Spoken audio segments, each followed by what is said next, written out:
চৰকাৰী কৰ্মচাৰী লগতে অৱসৰপ্ৰাপ্ত সকলৰ বাবে আহিছে ডাঙৰ সকাহ। গ্ৰেচুইটিৰ ক্ষেত্ৰত এই বৃহৎ সকাহ আহিছে। নতুন নিয়ম প্ৰযোজ্য কি আছে সবিশেষ আপোনালোকক জনাব বিচাৰিছোঁ। ভিডিঅ'টো প্ৰথমৰ পৰা শেষলৈকে চাই থাকিব। ভাৰত চৰকাৰে গ্ৰেচুইটি ৰুলছ 2025ৰ অধীনত বৃহৎ সংস্কাৰ প্ৰৱৰ্তন কৰি সমগ্ৰ দেশৰ লাখ লাখ কৰ্মচাৰীৰ বাবে বহু প্ৰত্যাশিত সকাহ কঢ়িয়াই আনিছে।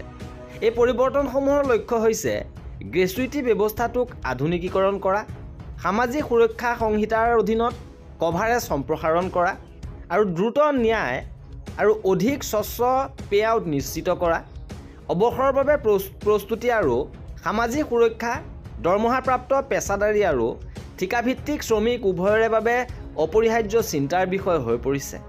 সেই সময়তে এই আপডেটসমূহ আহিছে।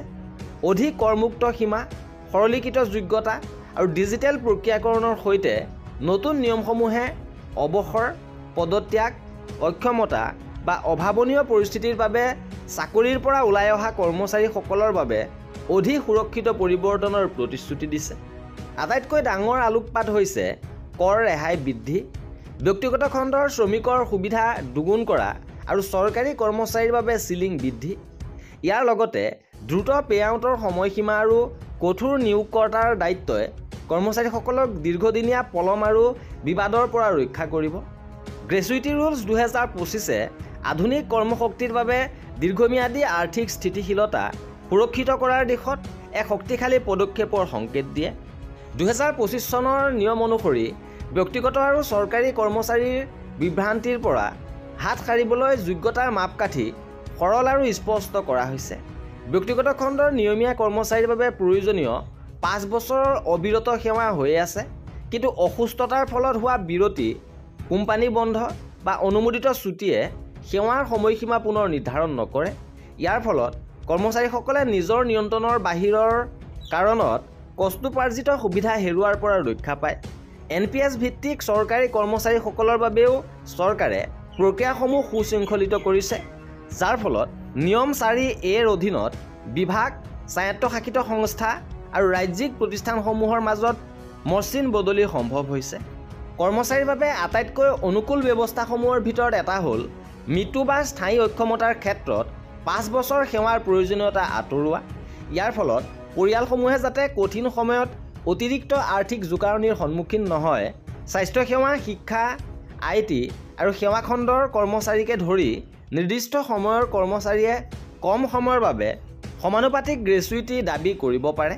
এই পৰিৱৰ্তনে অনিশ্চয়তা হ্ৰাস কৰে আৰু কৰ্মক্ষেত্ৰত ন্যায় পৰায়ণতাক শক্তিশালী কৰে, বিশেষকৈ যিসকলে কেৰিয়াৰ বৃদ্ধি বা উদ্যোগৰ পৰিৱৰ্তনৰ বাবে সঘনাই চাকৰি সলনি কৰে, তেওঁলোকৰ বাবে ই বিশেষ সুবিধা হ'ব।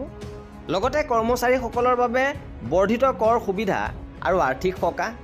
ধাৰা 10ৰ অধীনত সংশোধিত কৰ ৰেহাই 2025 চনৰ গ্ৰেচুইটি নিয়মৰ অন্যতম প্ৰভাৱশালী আপডেট।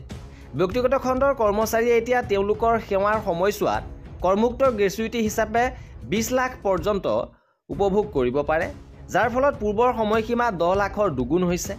ইপিনে চৰকাৰী কৰ্মচাৰীসকলৰ বাবে তেওঁলোকৰ দীৰ্ঘদিনীয়া সেৱাৰ সময় আৰু অধিক সঞ্চিত সুবিধা স্বীকাৰ কৰি চিলিং 25 লাখ টকালৈকে বৃদ্ধি কৰা হৈছে। যে বৃদ্ধি পোৱা ৰেহাই নিশ্চিত কৰে যে অৱসৰপ্ৰাপ্তসকলে তেওঁলোকৰ সঞ্চয়ৰ বৃহৎ অংশ স্বাস্থ্য, পৰিয়াল আৰু দীৰ্ঘম্যাদী বিত্তীয় পৰিকল্পনাৰ বাবে ধৰি ৰাখে।